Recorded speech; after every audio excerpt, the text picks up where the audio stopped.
PDG noir manque son vol pour aider une vieille dame, ignorant quelle est la propriétaire de la compagnie aérienne. Imaginez-vous dans l'effervescence d'un aéroport bondé, où le temps est un tyran impitoyable et où une simple décision peut faire basculer une vie entière vers l'inconnu. Une histoire vraie qui va vous faire bouillir de rage contre l'injustice flagrante qui gangrène notre société, où la couleur de peau dicte encore les règles invisibles du jeu. Si vous croyez que la justice doit triompher face à la discrimination odieuse, tapez justice pour tous dans les commentaires ci-dessous et n'oubliez pas de liker cette vidéo pour que ce récit inspirant touche plus de cœur. Votre action compte, elle amplifie la voix des opprimés. Et maintenant, plongeons dans cette saga haletante qui commence par un homme, Alexandre Moreau, un PDG noir de 34 ans, un stratège impitoyable dans le monde impitoyable des affaires, qui a gravi les échelons à la force du poignet, malgré les obstacles racistes qui l'ont harcelé à chaque tournant de sa carrière. Alexandre, avec son costume taillé sur mesure, sa chemise blanche immaculée et sa mallette en cuir contenant des dossiers préparés avec une précision militaire, se précipitait vers l'aéroport international de Paris-Charles de Gaulle, son cœur battant la chamade, à l'idée de cet entretien crucial, chez Beaumont Consultants, une firme prestigieuse qui représentait le pinacle de sa carrière, un poste qui non seulement le propulserait parmi l'élite des consultants exécutifs, où moins de 2% des dirigeants lui ressemblent, mais qui lui permettrait enfin d'offrir à sa mère, veuve et épuisée par des années de sacrifice, une retraite bien méritée. Il avait tout prévu. Des mois de préparation intensive, mémorisant le portefeuille entier de la société, récitant par cœur leur stratégie de croissance sur 5 ans, s'entraînant à des simulations d'entretien avec d'anciens collègues, recherchant même les antécédents personnels de chaque partenaire potentiel. Son vol pour Lyon était réservé avec une marge de 5 heures avant l'entretien, assez pour absorber tout retard imprévu, se reposer à l'hôtel, relire ses notes et arriver 15 minutes en avance, car Alexandre ne laissait jamais rien au hasard.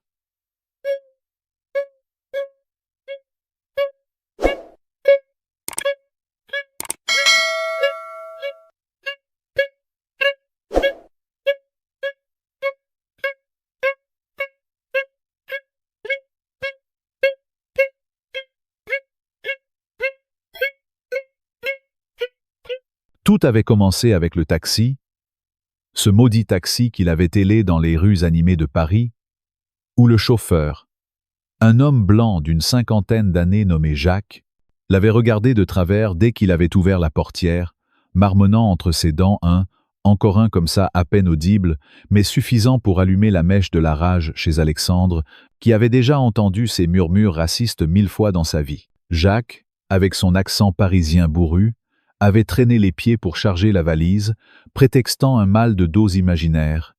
Et pendant le trajet, il n'avait cessé de lancer des regards suspicieux dans le rétroviseur, demandant d'un ton accusateur. « Vous allez où exactement ? Vous avez l'air pressé, hein ? Faut pas que je me fasse avoir par des types comme vous. » Alexandre, habitué à ces micro-agressions qui érodaient son âme jour après jour, avait serré les dents, répondant poliment tout en bouillonnant intérieurement. Comment osait-on le traiter ainsi, lui, un cadre supérieur, comme un suspect potentiel simplement à cause de sa peau noire? Le taxi était arrivé 7 minutes en retard, Jacques réclamant un pourboire exorbitant avec un sourire narquois, et Alexandre avait payé sans un mot, mais son sang bouillait déjà, cette petite injustice s'ajoutant à la pile de frustrations accumulées depuis qu'il avait intégré le monde corporatif il y a 14 ans, où ses idées brillantes étaient souvent attribuées à des collègues blancs, où des clients insistaient pour parler à quelqu'un de plus senior, malgré ses qualifications supérieures, où on s'étonnait de son éloquence, comme si c'était une anomalie pour un homme noir. À l'aéroport, la foule grouillante n'avait fait qu'amplifier cette tension, et au contrôle de sécurité, l'enfer s'était déchaîné. La file se divisait en deux, et Alexandre avait observé, impuissant et furieux, comment des passagers blancs en costume d'affaires glissaient sans effort dans la voie de gauche, salués par l'agent de la TSA avec une courtoisie professionnelle, leurs documents à peine inspectés avant d'être invités à passer. Mais quand Alexandre s'était approché, l'agent, une femme blanche nommée Marie, avait changé de ton subtilement, son regard se durcissant, et elle avait lancé d'une voix froide. « Monsieur, Veuillez vous écarter, vous avez été sélectionné au hasard pour un contrôle supplémentaire. Au hasard? Alexandre avait senti une vague de rage monter en lui, ce poids familier dans sa poitrine, mélange de frustration et de résignation, car il savait que ce hasard suivait un pattern discriminatoire flagrant. Pourquoi lui, toujours lui, alors que 3 cadres blancs venaient de passer sans encombre? Un d'eux avait même déclenché une alarme légère avec son bagage, mais Marie avait ri en disant « Ces machines sont si sensibles. Allez-y, monsieur, bonne journée ». Pendant ce temps, Alexandre se tenait les bras écartés, subissant une fouille minutieuse, sa mallette démontée, ses dossiers examinés page par page, son ordinateur portable passé au crible pour des résidus explosifs, ses chaussures enlevées et scrutées. « Quelle est la nature de votre voyage, monsieur ?» avait demandé Marie, bien qu'il l'ait déjà dit au premier contrôle. Réunion d'affaires à Lyon, avait-il répondu calmement, mais intérieurement, il hurlait de colère. Pourquoi ce traitement dégradant? Pourquoi cette perte de temps qui rongeait sa marge de sécurité, alors que le cadre blanc qu'il avait bousculé plus tôt, renversant du café sur sa chemise sans s'excuser, était déjà loin devant? Les minutes s'égrenaient. 7 devinrent 15, 15 devinrent 22.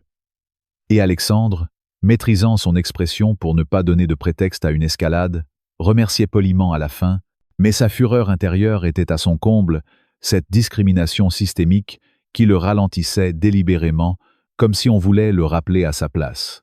Rassemblant ses affaires, il calcula le temps restant, sa marge fondait, et il dut presser le pas à travers le terminal bondé, slalomant entre les familles et les voyageurs lents, son esprit focalisé sur le portail Cisis, où son vol pour Lyon embarquait déjà. La pression montait, chaque seconde une torture, car tout, sa préparation, ses ambitions, les sacrifices de sa mère, dépendaient de ce vol. Enfin, le portail en vue, un soulagement fugace l'envahit. Il allait y arriver malgré tout, mais le destin, ce bourreau sadique, n'en avait pas fini avec lui. À 30 mètres du portail, son regard accrocha une scène qui le figea. Une vieille dame noire, Élise Beaumont, 78 ans, avec sa chevelure argentée impeccablement coiffée, sa robe élégante et son collier de perles discret, luttait avec sa valise renversée, ses affaires éparpillées au sol, tandis que le flot de voyageurs la contournait comme un obstacle insignifiant, personne ne s'arrêtant, personne n'aidant, personne ne la voyant vraiment. Élise se tenait avec une dignité inébranlable, mais son invisibilité criante face à la foule indifférente était un affront qui fit bouillir le sang d'Alexandre. Comment pouvait-on ignorer une personne âgée en détresse? Pire, les employés du terminal, juste à côté, assistaient activement d'autres passagers. Un jeune agent aidait joyeusement une famille blanche à réorganiser leurs bagages surdimensionnés, riant aux blagues du père sur les souvenirs empaquetés.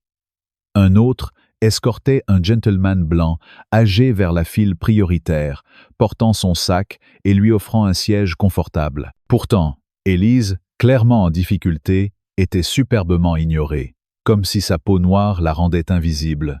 Indigne d'attention, Alexandre la vit s'approcher du comptoir, sa voix douce mais autoritaire. « Excusez-moi, pourriez-vous m'aider avec ma valise ?» L'agent, un homme blanc nommé Pierre, leva à peine les yeux de son ordinateur. « Attendez votre tour, madame. »« Je m'occupe d'abord de ces passagers, » répondit-il sèchement, bien qu'il ne soit pas en train d'aider quiconque à cet instant. Élise ne broncha pas, se redressant avec une grâce stoïque, mais Alexandre sentit une rage explosive monter en lui. Cette dismissale flagrante, cette arrogance raciste qui traitait une vieille dame comme un fardeau. Son regard alterna entre son portail, où l'embarquement final était annoncé, et Élise, encore à ramasser ses affaires seule.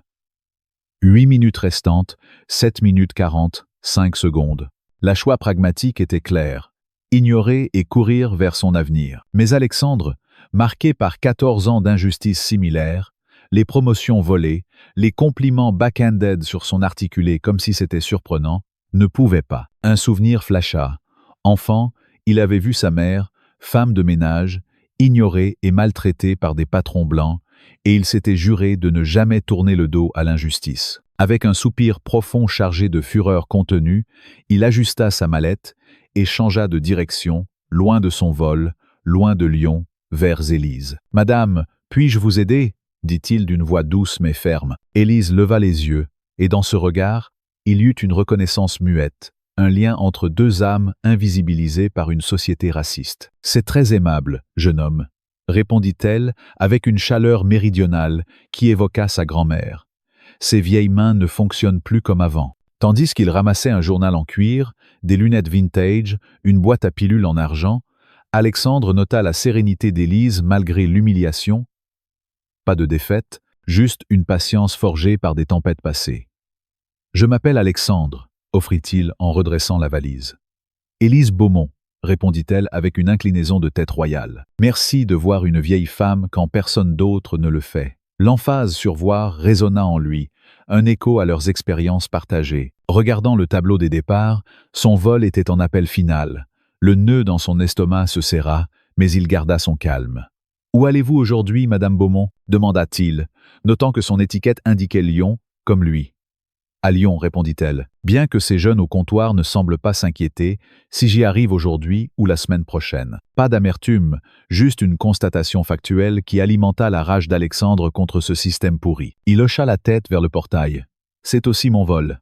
Laissez-moi vous y accompagner. » Marchant ensemble, Alexandre adaptant son pas rapide au rythme mesuré d'Élise, il sentit le temps filer, l'appel final retentissant, la probabilité de monter à bord s'amenuisant. Élise perçut son anxiété. « Ne me laissez pas vous retenir, jeune homme.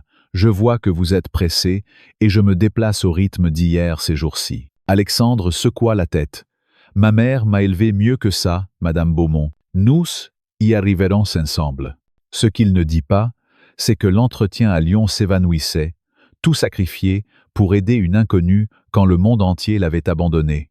Et malgré la fureur contre cette injustice, il ne regrettait pas, car ignorer Élise aurait été trahir son propre honneur. Approchant du comptoir, la réalité les frappa. Pierre, l'agent qui avait annoncé l'embarquement final depuis 10 minutes, les ignora délibérément, ses yeux croisant les leurs avant de se détourner, continuant à traiter d'autres passagers.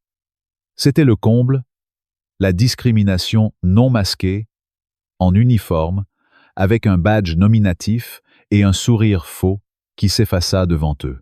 Élise avait raison, ils étaient invisibles, mais pas par accident. On choisissait de ne pas les voir. Quand Pierre daigna enfin les remarquer, ce fut avec un regard dédaigneux. « Monsieur, l'embarquement est terminé.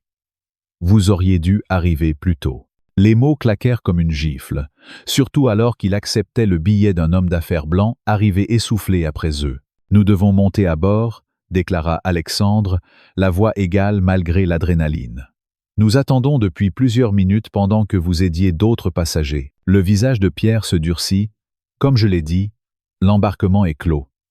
Je peux vous mettre en attente pour le prochain vol. » Alexandre observa l'homme blanc s'avancer vers la passerelle. Puis, un couple blanc approchait, et le ton de Pierre se transforma en chaleur accommodante. « Oh, vous avez réussi! Nous allions fermer les portes. Laissez-moi vous traiter tout de suite. » C'était là, sous leurs yeux, sans phare. Deux ensembles de règles au portail, seize. Un pour ceux comme Alexandre et Élise, un autre pour les blancs. « Excusez-moi, » dit Alexandre, professionnel mais déterminé. « Vous venez de nous dire que l'embarquement était terminé, mais vous embarquez des passagers arrivés après nous. » Pierre ne leva même pas les yeux. « Monsieur, je suis le protocole. » Ces passagers étaient déjà enregistrés et revenaient des toilettes. Un mensonge éhonté, livré avec l'assurance de l'impunité. « Ce n'est pas exact, » répliqua Alexandre, calme masquant la tempête. « Nous les avons vus arriver pour la première fois. » Maintenant, Pierre leva les yeux, son expression virant au danger. « Monsieur, si vous continuez à être agressif, j'appellerai la sécurité. » Ce mot, agressif, l'arme linguistique pour recadrer une objection légitime en menace, utilisée contre les hommes noirs osant se défendre, cela piqua Alexandre au vif. Pas seulement la menace, mais la manipulation calculée pour le transformer en danger. Mais cette fois, c'était différent. C'était pour Élise, cette femme digne ignorée, et sa rage bouillonnante le poussa à formuler une réponse précise, démontant les justifications fallacieuses. Avant qu'il ne parle, Élise posa la main sur son bras. « Ce n'est pas la peine aujourd'hui, jeune homme, » murmura-t-elle, sage.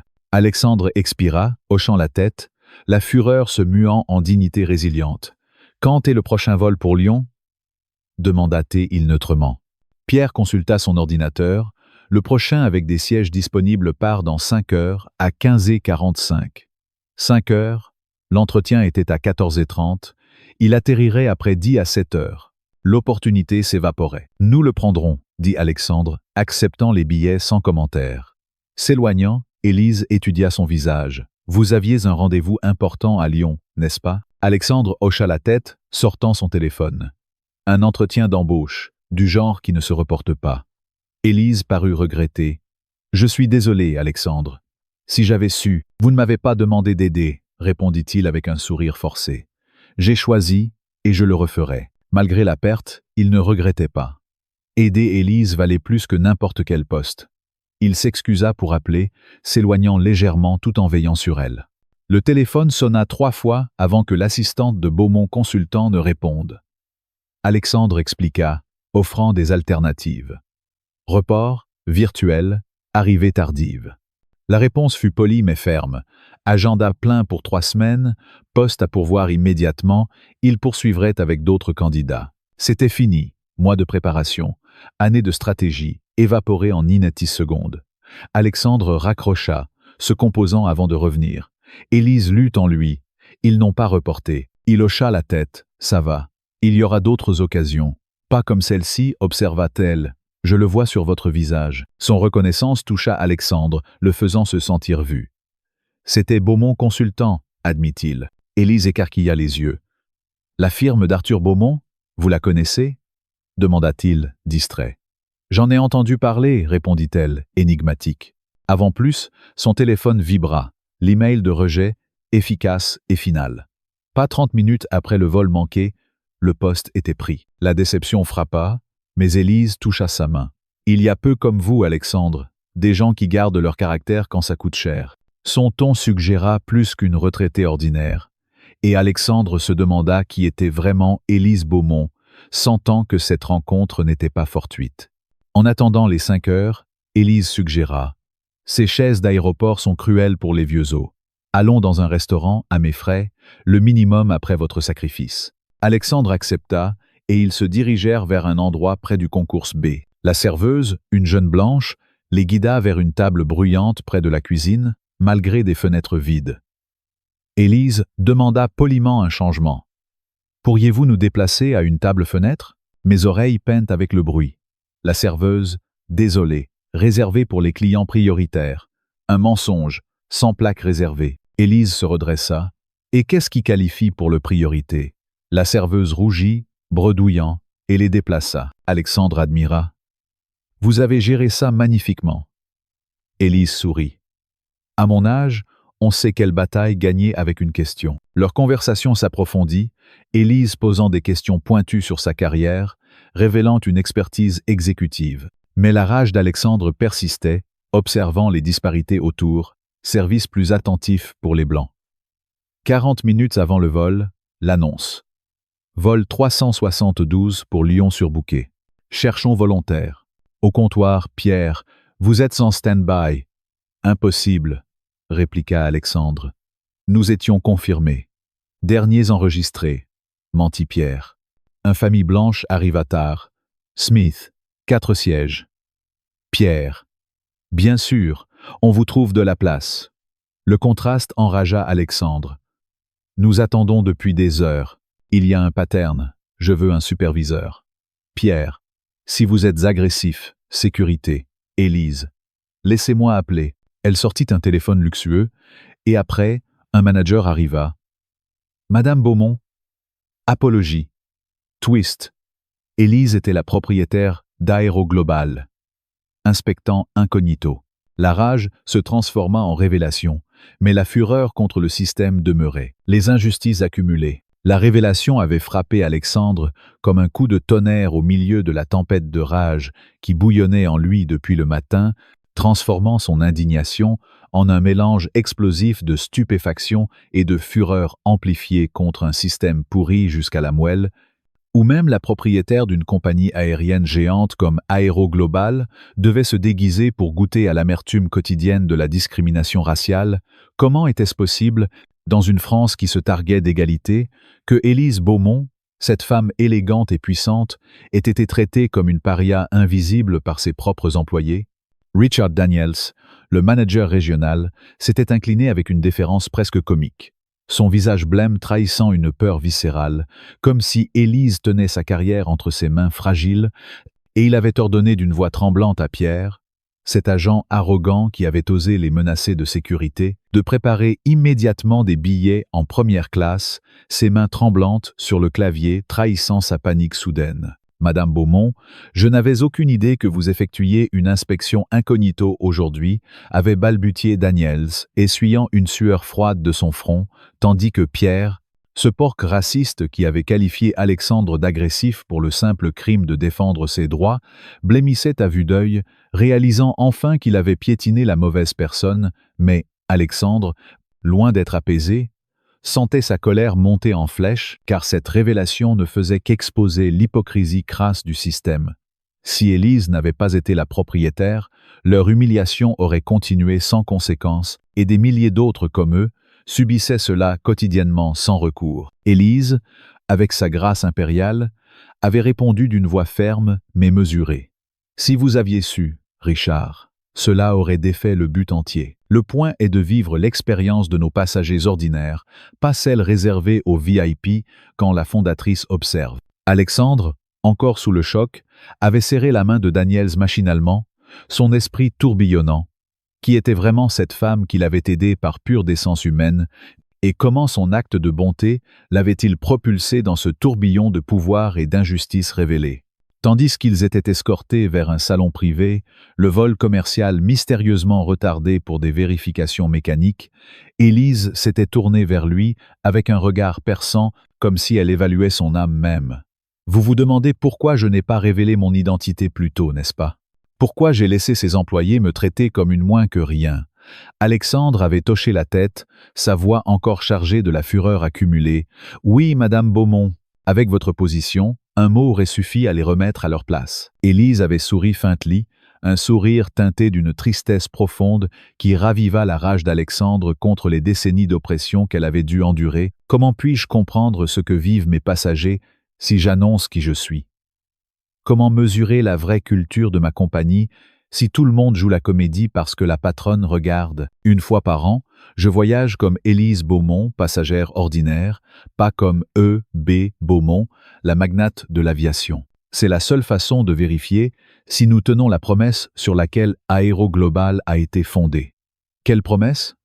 avait demandé Alexandre, sa curiosité piquée malgré la tempête intérieure qui le consumait, car il sentait que cette femme détenait des clés pour déverrouiller les chaînes invisibles qui entravaient tant de vies comme la sienne. « Que tout le monde mérite d'être traité avec dignité, tout simplement, » avait répondu Élise, son regard se perdant dans les souvenirs. « J'étais l'une des premières pilotes noires dans l'aviation commerciale, une distinction qui venait avec des barrières que vous ne pouvez imaginer. En 1968, malgré plus d'heures de vol et de meilleures qualifications que bien des pilotes blancs masculins, aucune compagnie existante ne m'embauchait. J'ai commencé avec un seul petit avion, offrant des charters à des voyageurs d'affaires noires qui subissaient la discrimination sur les grands transporteurs. » Alexandre écoutait, captivé et enragé, imaginant les humiliations qu'elle avait affrontées, refus après refus, moqueries, portes claquées au nez, et comment elle avait bâti un empire de cette adversité, sécurisant des investisseurs qui croyaient en sa vision, érigeant une compagnie fondée explicitement sur l'équité du service. « L'ironie ne m'échappe pas, » avait ajouté Élise avec un humour sec qui masquait une douleur profonde. « J'ai créé une compagnie aérienne parce que les existantes ne m'embauchaient pas comme pilote. Aujourd'hui, j'en possède une des plus grandes du pays. Et pourtant, quand je traverse mes propres terminaux sans m'annoncer, je fais face au même mépris qu'il y a 50 ans. » Cette confession alimenta la fureur d'Alexandre à un niveau incandescent. Comment une pionnière comme elle, une légende vivante, pouvait-elle encore être invisibilisée par le racisme systémique qu'elle avait combattu toute sa vie? C'était une trahison absolue des valeurs républicaines françaises, une gifle à l'égalité tant vantée, et Alexandre sentait son sang bouillir, jurant intérieurement de ne plus jamais tolérer de telles injustices. Daniel s'approcha de leur table dans le salon, un dossier sous le bras. « Madame Beaumont, votre avion privé est prêt quand vous le souhaitez. » Élise le remercia avant de se tourner vers Alexandre. Il semble que nos problèmes de transport soient résolus, bien que pas comme promis par notre billet. Me feriez-vous l'honneur de m'accompagner à Lyon sur l'appareil de la compagnie? Je crois que nous avons des affaires inachevées à discuter. Tandis qu'ils étaient escortés vers le tarmac, où un jet corporate élégant les attendait, Alexandre réfléchissait à la chaîne d'événements extraordinaires née d'un simple choix d'aider quelqu'un que tous ignoraient. Ce qui avait commencé comme le pire revers professionnel de sa carrière se muait en quelque chose d'inimaginable, mais sa rage persistait, car pour chaque Élise révélée, combien d'autres souffraient en silence. À bord du jet, s'installant dans des sièges en cuir luxueux, Alexandre sentait encore l'adrénaline de la confrontation pulser en lui, et Élise, percevant sa tension, expliqua « Pendant que nous volons vers Lyon, Richard compile des preuves de chaque interaction que nous avons subie aujourd'hui.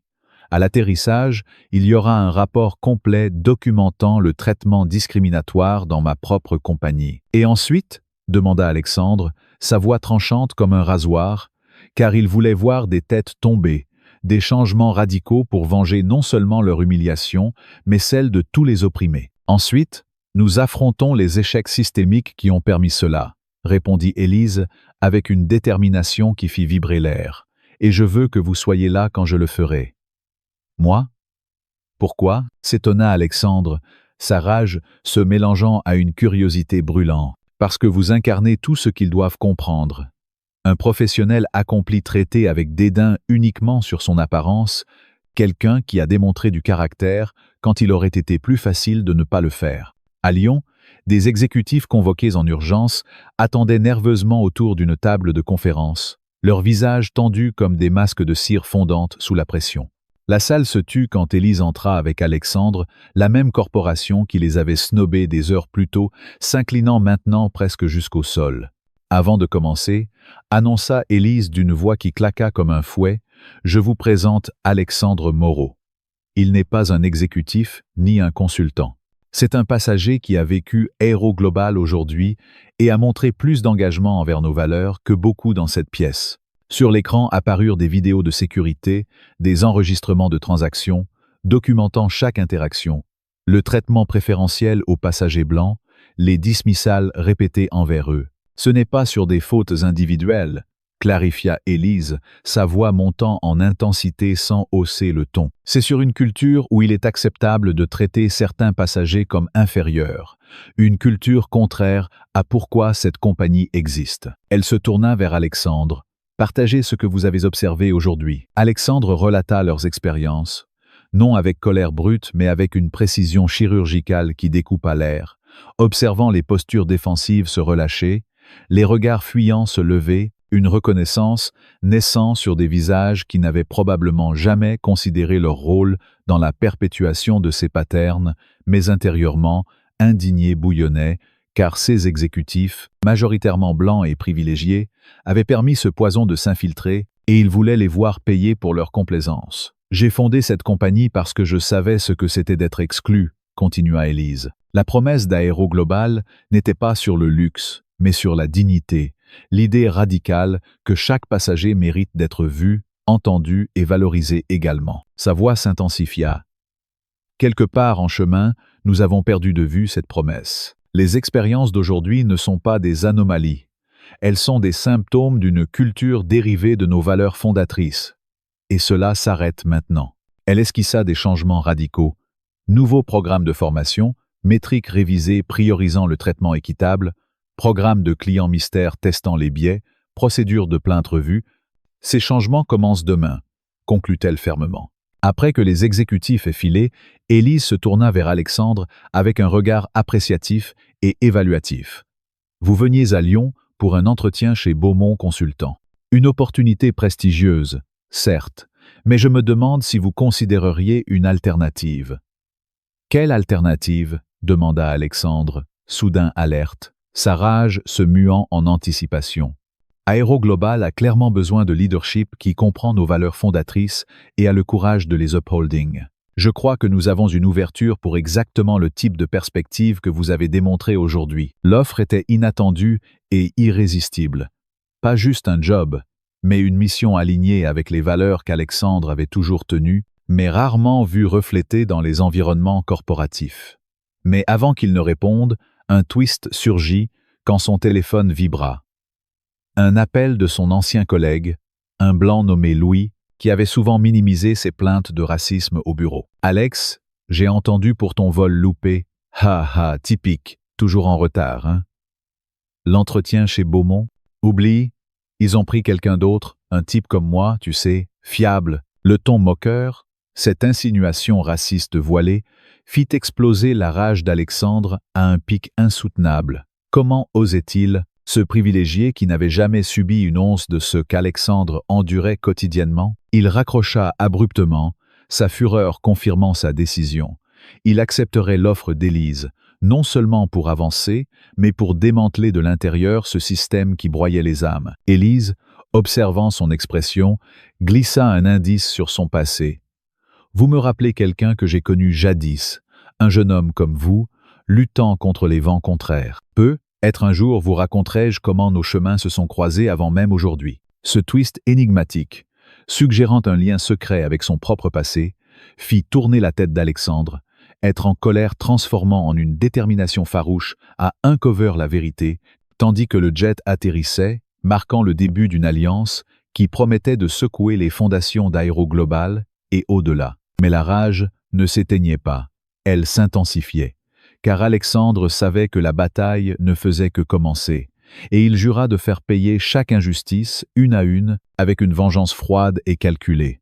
Élise, sentant son feu intérieur, ajouta « Votre colère est justifiée, Alexandre, utilisez-la, c'est ce qui m'a propulsé au sommet, et ensemble, nous purgerons ce poison de ma compagnie. » Leur conversation se poursuivit, Élise révélant des anecdotes de son ascension.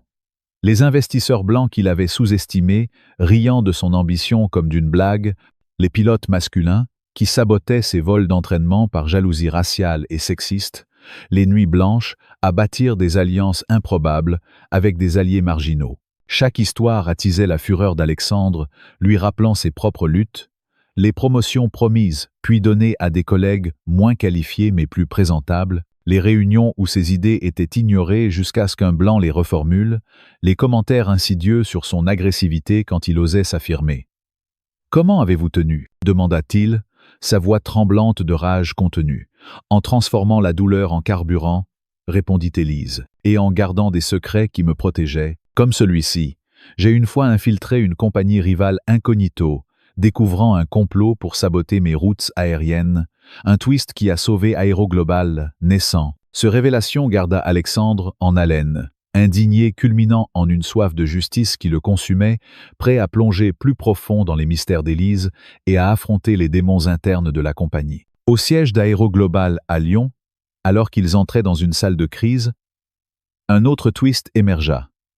Daniels présenta un rapport préliminaire révélant non seulement des biais individuels, mais un réseau souterrain d'employés racistes organisés, échangeant des mémos secrets pour prioriser les passagers désirables, une conspiration interne qui fit bouillir le sang d'Alexandre, car cela expliquait tout.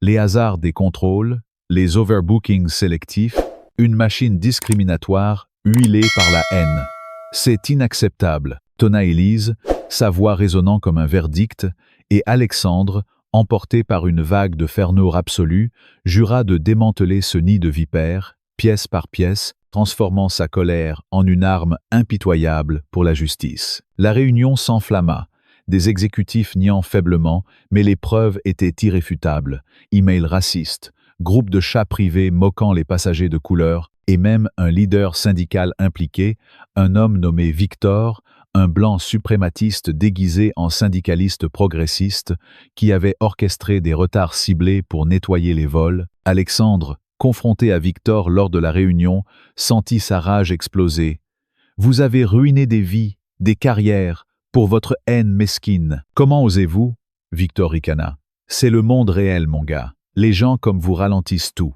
Cette insulte directe, crachée avec un mépris venimeux, poussa la fernourde d'Alexandre au paroxysme, et il dut se retenir pour ne pas bondir, tandis qu'Élise ordonnait son licenciement immédiat, déclenchant une purge qui promettait de secouer l'entreprise. Mais le twist le plus choquant vint quand Élise murmura à Alexandre Victor n'est pas seul. Il y a un traître au sommet, quelqu'un que je soupçonnais depuis longtemps.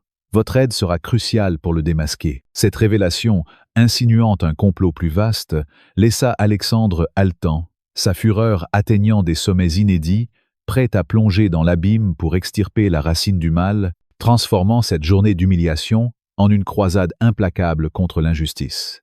La tension montait, chaque seconde un fil tendu prêt à rompre, et Alexandre savait que le vrai combat ne faisait que commencer, avec des alliés inattendus et des ennemis tapis dans l'ombre, alimentant une narrative de vengeance et de rédemption qui le consumait intérieurement. La révélation inattendue, la fureur qui consumait Alexandre Moreau atteignait des sommets vertigineux, un ouragan intérieur qui menaçait de tout balayer sur son passage, car la découverte de ce complot interne chez Aéroglobal n'était pas seulement une trahison corporative, c'était une insulte flagrante à tous ceux qui, comme lui, avaient été piétinés par un système raciste conçu pour les maintenir à genoux. Comment osaient-ils, ces serpents en costume, orchestrer une machine de haine qui ruinait des vies innocentes, priorisant les passagers désirables comme si la dignité humaine était un privilège réservé aux Blancs? Élise Beaumont, avec son regard d'acier forgé par des décennies de bataille, avait posé une main ferme sur son épaule, comme pour canaliser cette rage explosive en une arme précise. « Alexandre, votre indignation est le feu dont nous avons besoin. Victor n'est que la pointe visible de l'iceberg. Le traître au sommet est plus rusé, plus dangereux, et il a des alliés partout. Ensemble, nous le démasquerons et nous purgerons cette compagnie de son poison. » Ces mots, prononcés dans la salle de crise encore vibrante des échos de la réunion, allumèrent un brasier supplémentaire en Alexandre, qui se rappelait chaque humiliation subie ce jour-là, le taxi raciste, la fouille dégradante, les mensonges de Pierre, les moqueries de Louis, et maintenant, apprendre que tout cela faisait partie d'un réseau organisé, d'une conspiration systémique au sein d'une entreprise fondée sur l'équité, le faisait bouillir d'une faim noire si intense qu'il en tremblait, jurant intérieurement de ne pas reposer tant que chaque complice n'aurait pas payé au centuple. Élise, sentant la tempête en lui, proposa « Venez avec moi dans mon bureau personnel. Il est temps de plonger plus profond dans les abysses de cette trahison. » Ils traversèrent les couloirs somptueux du siège d'Aéroglobal à Lyon, des murs ornés de photos historiques montrant Élise aux commandes de son premier avion, des images qui contrastaient violemment avec les injustices d'aujourd'hui, alimentant la rage d'Alexandre. Comment une visionnaire comme elle avait-elle pu laisser ce cancer se propager sous son nez? Arrivée dans un bureau immense, aux baies vitrées offrant une vue sur la piste d'atterrissage, Élise activa un écran géant, affichant des données confidentielles, emails cryptés, transferts financiers suspects et des logs de conversations privées révélant un groupe secret nommé les Gardiens Blancs, une cabale d'employés et de cadres moyens qui échangeaient des directives pour saboter les voyages de passagers de couleur, causant des retards intentionnels, des overbookings sélectifs et même des faux rapports de sécurité pour justifier des fouilles humiliantes. « Regardez ça », dit Élise d'une voix tremblante de colère contenue, pointant un email de Victor à un certain directeur ombre. « Nous devons intensifier les protocoles pour les indésirables. Les vols vers les hubs majeurs doivent rester purs pour nos clients premium. » Alexandre sentit une nausée de rage monter en lui. Pur. Ce mot, chargé d'une suprématie blanche nauséabonde, évoquait les pires heures de l'histoire, et il frappa du poing sur la table, faisant vibrer les verres. « C'est du nazisme déguisé en politique d'entreprise. Comment ont-ils osé infiltrer votre compagnie, Madame Beaumont? Et qui est ce directeur ombre ?» Élise, les yeux flamboyants, répondit « C'est ce que nous allons découvrir. J'ai soupçonné depuis des mois un cadre supérieur, peut être même un membre du conseil, qui tire les ficelles. Vos compétences en analyse stratégique seront cruciales. Acceptez mon offre, Alexandre. Devenez vice-président des opérations et de l'intégrité client, et ensemble, nous arracherons ce mal à la racine. » L'offre, suspendue dans l'air comme une épée de Damoclès, fit hésiter Alexandre un instant, non par doute, mais par l'intensité de indigné qui le poussait à vouloir tout détruire sur le champ, mais il hocha la tête, sa voix rauque. « J'accepte. Pas pour le titre, mais pour la justice. Ces monstres ont ruiné ma journée, mais ils ont brisé des milliers de vies. je les traquerai jusqu'au dernier. À cet instant, un twist choquant surgit quand l'assistant personnel d'Élise entra en trombe, un tablette à la main. « Madame, nous avons intercepté un appel interne. Victor vient de contacter le traître. Il est en ligne avec Henri Duval, notre directeur financier. » Le nom claqua comme un coup de feu. Henri Duval, un blanc septuagénaire au sourire faux, membre du conseil depuis 20 ans, que Élise avait elle-même promu, pensant qu'il partageait ses valeurs, mais les enregistrements audio, joués immédiatement, révélèrent une conversation glaçante. « Victor, tu as merdé avec cette inspection incognito, la vieille est furieuse. On doit accélérer le plan. Saboter les routes africaines pour forcer une vente à nos investisseurs blancs et éliminer les éléments perturbateurs comme ce noir qui l'a aidé. » Alexandre, entendant ces mots venimeux, sentit une explosion de rage pure le traverser, ses poings serrés jusqu'au sang. Éliminé, il parle de moi comme d'un insecte. Et saboter des routes entières pour des motifs racistes? C'est un crime contre l'humanité, un scandale qui pourrait détruire Aéroglobal si on ne les arrête pas. Élise, blême de trahison, ordonna « Appelez la sécurité interne, arrêtez Duval immédiatement. » Et Alexandre, préparer un dossier pour les autorités, ce n'est plus une affaire interne, c'est une conspiration criminelle. La tension dans la pièce était palpable, chaque seconde un compte à rebours vers une confrontation explosive, et Alexandre, emporté par une ferveur titanesque, se plongea dans les données, déterrant des preuves accablantes. Transferts illégaux vers des comptes offshore, faux rapports de sécurité ciblant des passagers non blancs, et même des liens avec des groupes extrémistes en ligne qui propageaient la haine raciale. Chaque découverte amplifiait sa colère, le faisant revivre ses propres humiliations multipliées par 1000. Imaginez des familles entières retardées pour des vols vers l'Afrique, des professionnels comme lui perdant des opportunités vitales, tout cela orchestré par des lâches comme Duval pour préserver une pureté imaginaire. Soudain, un autre twist frappa comme la foudre. En fouillant les emails de Duval, Alexandre trouva une correspondance avec Louis, son ancien collègue moqueur, révélant que Louis avait été recruté comme informateur externe pour surveiller des candidats comme Alexandre et saboter leur carrière s'ils menaçaient l'ordre établi. Ce salaud, hurla Alexandre intérieurement, sa rage atteignant un crescendo assourdissant. Louis, ce faux ami qu'il avait ridiculisé au téléphone, faisait partie du réseau, fournissant des infos sur des profils indésirables pour les blacklister dans l'industrie. Élise, voyant son visage déformé par la fureur, posa une question qui ajouta du fioul au feu. « Vous le connaissez? Ce Louis est mentionné comme contact chez Beaumont Consultant. Attendez, n'est-ce pas la firme où vous alliez interviewer ?»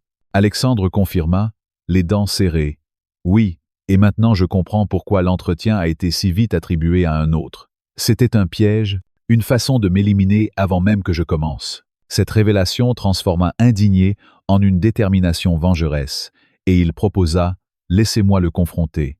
J'ai des preuves, je peux le faire craquer et révéler plus sur Duval. » Élise accepta, et ils mirent en place un appel piégé, Alexandre composant le numéro de Louis avec une voix feignant la défaite. « Louis, vieux, tu avais raison. J'ai tout loupé à cause de ce vol. Dis-moi, comment as-tu su si vite pour l'entretien ?» Louis, arrogant et imprudent, mordit à l'hameçon. « Haha, Alex, dans ce milieu, on sait tout. Et franchement, des types comme toi, on les filtre en amont.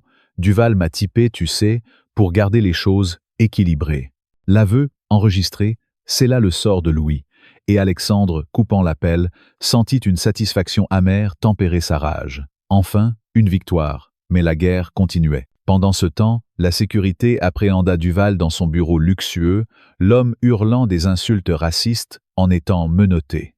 « Vous ne pouvez pas me toucher, cette compagnie est à nous, pas à cette vieille noire qui se prend pour une reine. » Ces mots, capturés par caméra, firent bouillir le sang d'Alexandre à un niveau infernal. À nous, comme si Aéroglobal appartenait à une élite blanche par droit divin, niant les sacrifices d'Élise qu'il avait bâtis de rien. Élise, stoïque mais les yeux humides de trahison, déclara « Cela confirme tout. Duval était le directeur ombre. Il visait à me forcer à vendre en sabotant l'entreprise de l'intérieur pour la revendre à des investisseurs racistes. » Le twist final de cette phase, explosa quand une fouille de son ordinateur révéla des plans pour un coup d'État corporatif, impliquant même des politiciens locaux qui fermaient les yeux sur les plaintes de discrimination en échange de pots de vin. Alexandre, submergé par cette corruption à grande échelle, jura « Nous les exposerons tous ». Pas seulement Duval et Victor, mais le réseau entier, c'est une hydre, et je couperai chaque tête. Indigné, maintenant un feu purificateur, le propulsa dans l'action. Il passa la nuit à compiler un dossier massif, contactant des alliés anonymes via des canaux sécurisés, et Élise, impressionnée, renforça son offre. « Vous n'êtes pas seulement un vice-président. Vous serez mon bras droit dans cette purge. Ensemble, nous reconstruirons Aero Global sur des bases inébranlables. » Mais au milieu de cette frénésie, un twist personnel surgit quand Élise, en privé, révéla « Alexandre, ce n'est pas un hasard si nos chemins se sont croisés. Il y a des années, j'ai aidé une femme veuve, une femme de ménage nommée Marie Moreau, en lui offrant un billet pour un vol crucial. C'était votre mère, n'est-ce pas? Elle m'a parlé de son fils talentueux, luttant contre les vents contraires. Aujourd'hui, le destin nous réunit pour boucler la boucle. » Cette révélation frappa Alexandre comme un uppercut, sa rage se mélangeant à une émotion brute.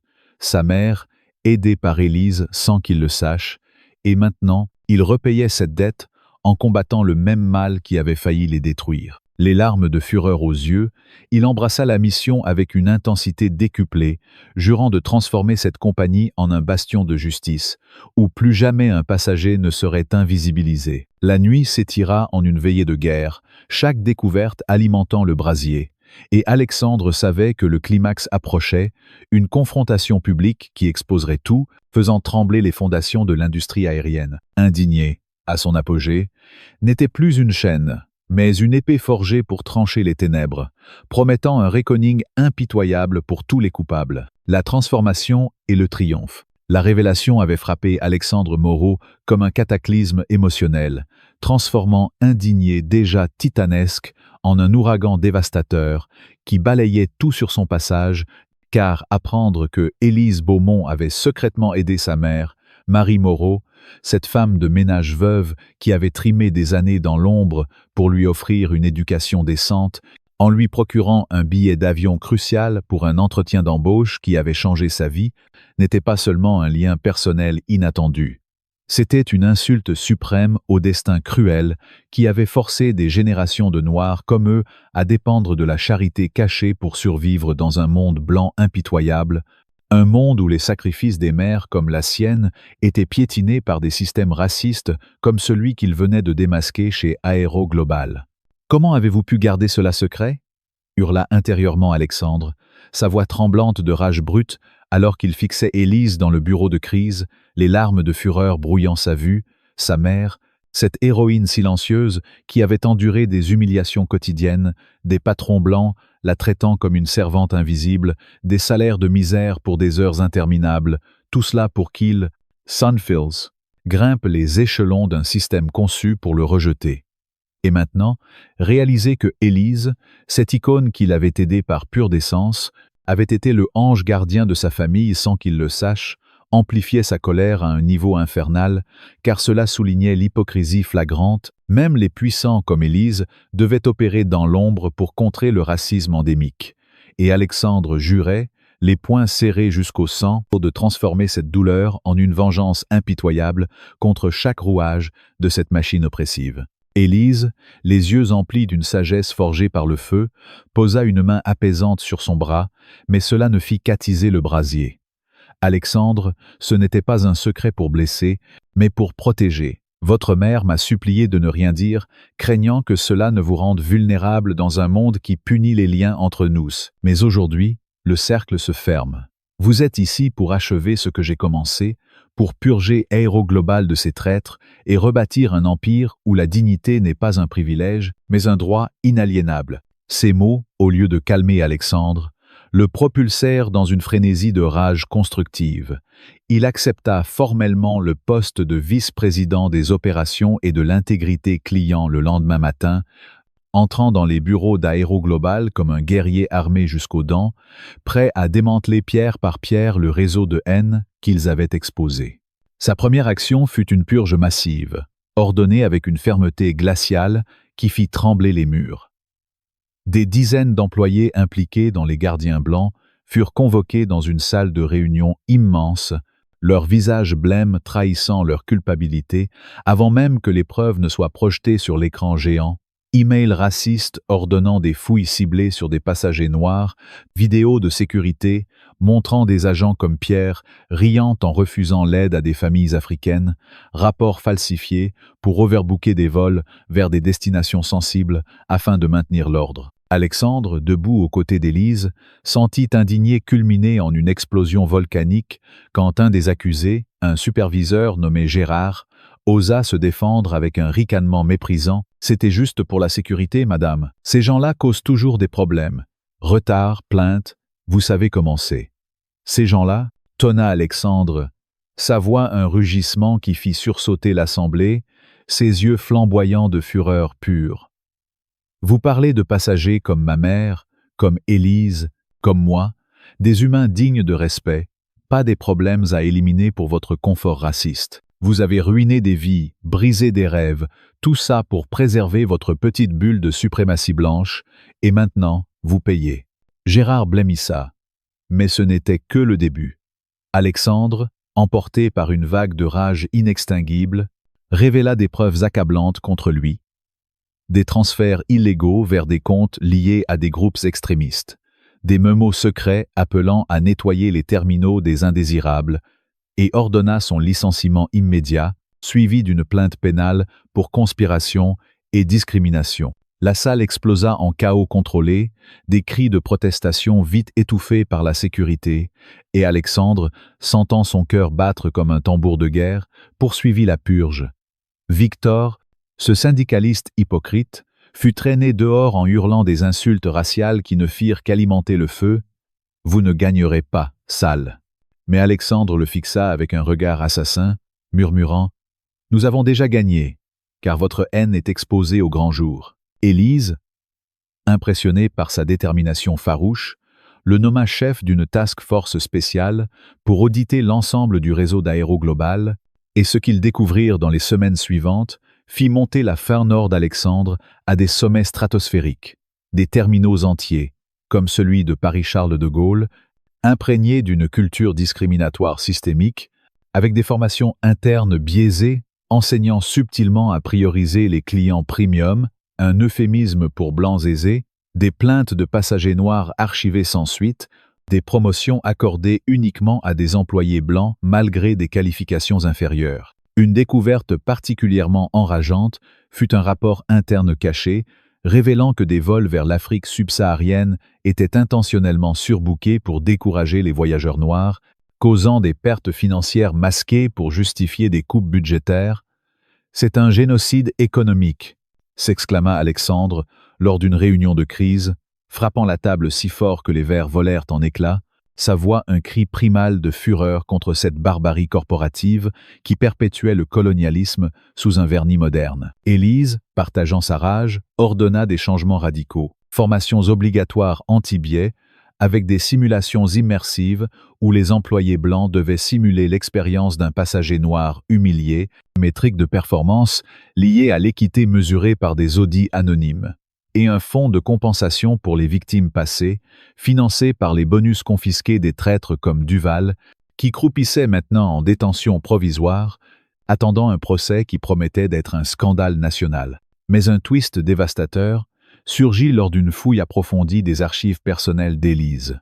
Alexandre découvrit des lettres anonymes de menaces datant de décennies, envoyées par des rivaux blancs jaloux de son ascension, incluant des allusions à un sabotage fatal, un accident d'avion en 1985 qui avait failli coûter la vie à Élise, orchestré par un consortium d'investisseurs racistes pour l'évincer. « Ils ont essayé de vous tuer », rugit Alexandre, les documents tremblants dans ses mains, indigné atteignant un paroxysme hystérique.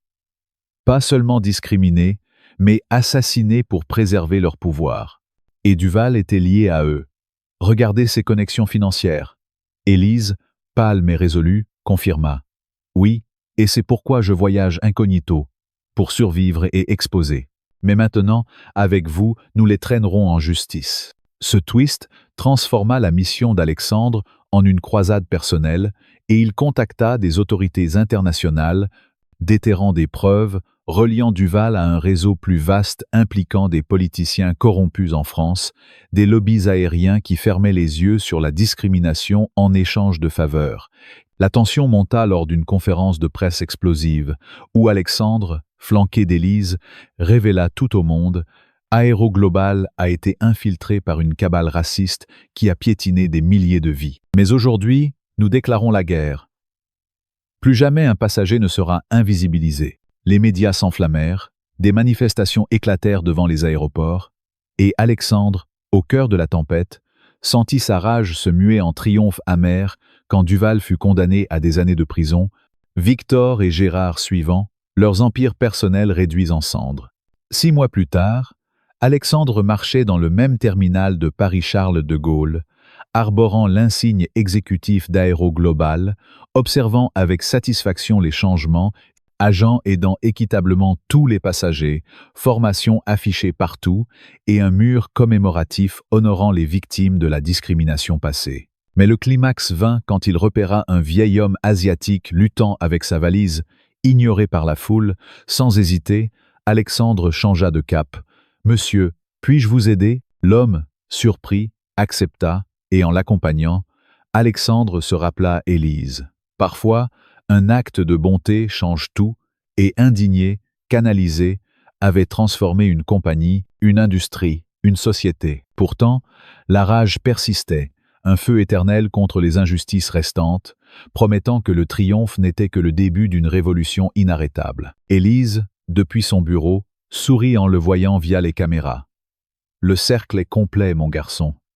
Continuez à brûler pour la justice. » Et Alexandre, aidant l'homme, jura silencieusement de ne jamais éteindre ce feu, car dans un monde encore pourri, la fer nord était l'arme ultime des opprimés, menant à un triomphe qui résonnerait pour les générations à venir. L'histoire d'Alexandre Moreau et Élise Beaumont, telle que racontée dans cette saga captivante, est bien plus qu'un simple récit d'injustice et de rédemption.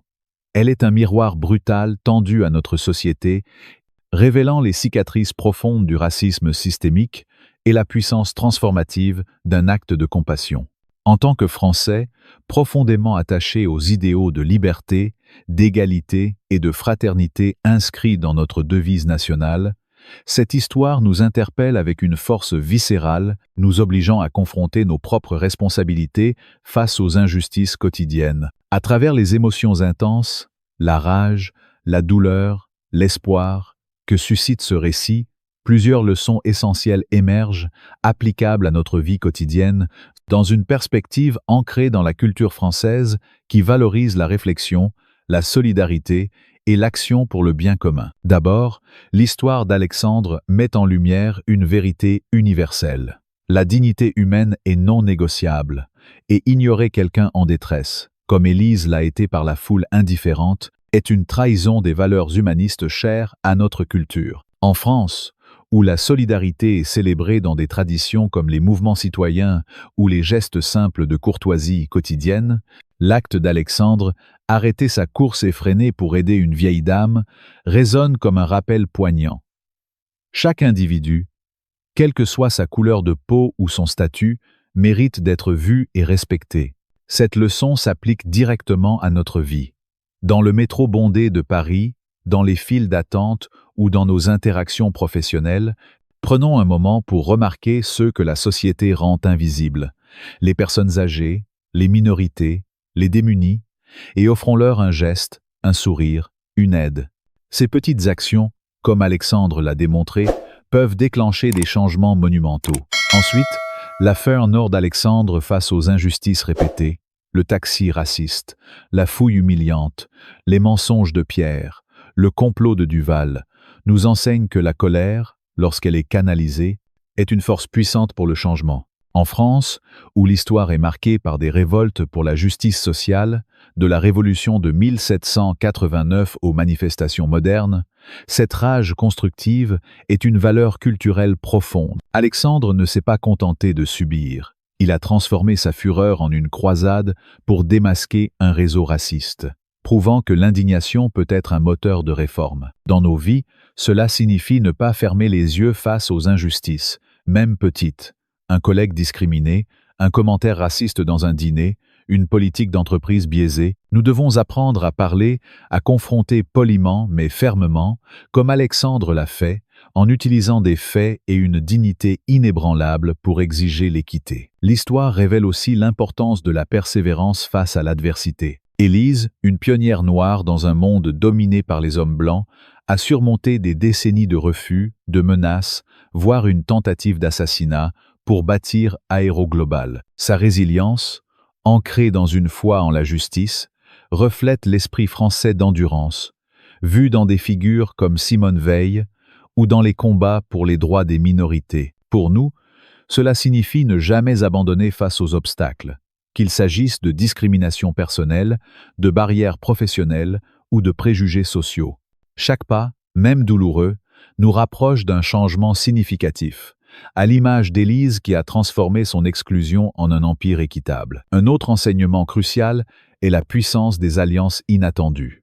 Le lien entre Alexandre et Élise, forgé par un acte de bonté, révèle que nos destins sont interconnectés. La découverte que Élise avait aidé la mère d'Alexandre des années plus tôt ajoute une couche de destin tragique et poétique, rappelant les récits de solidarité dans la littérature française, comme dans Les Misérables de Victor Hugo, où un geste change une vie. Dans notre quotidien, cela nous invite à tisser des liens avec ceux qui partagent nos luttes, à chercher des mentors comme Élise ou à devenir des soutiens pour d'autres, car ensemble, nous sommes plus forts pour affronter les injustices. Enfin, l'histoire nous rappelle que le changement systémique nécessite une action collective.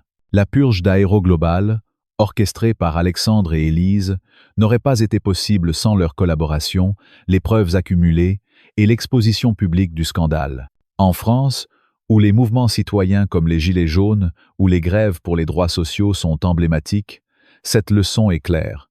Nous devons nous unir, signaler les abus, exiger des réformes et voter pour des leaders qui incarnent l'équité. Cela peut commencer par des actions simples.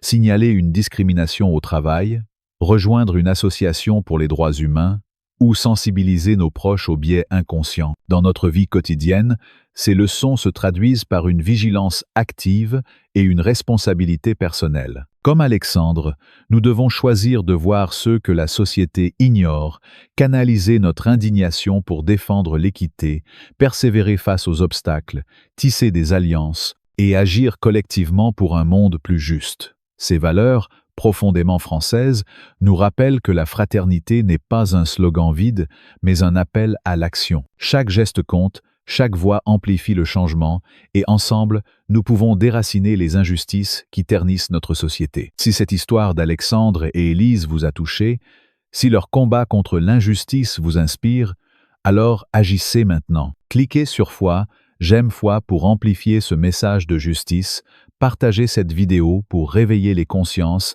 et abonnez-vous pour ne rater aucune de ces histoires qui transforment notre regard sur le monde. Laissez un commentaire avec justice pour tous, pour montrer que vous croyez en un monde où la dignité n'a ni couleur ni frontières. Ensemble, faisons trembler les fondations de l'injustice. Votre action compte. Alors engagez-vous dès aujourd'hui.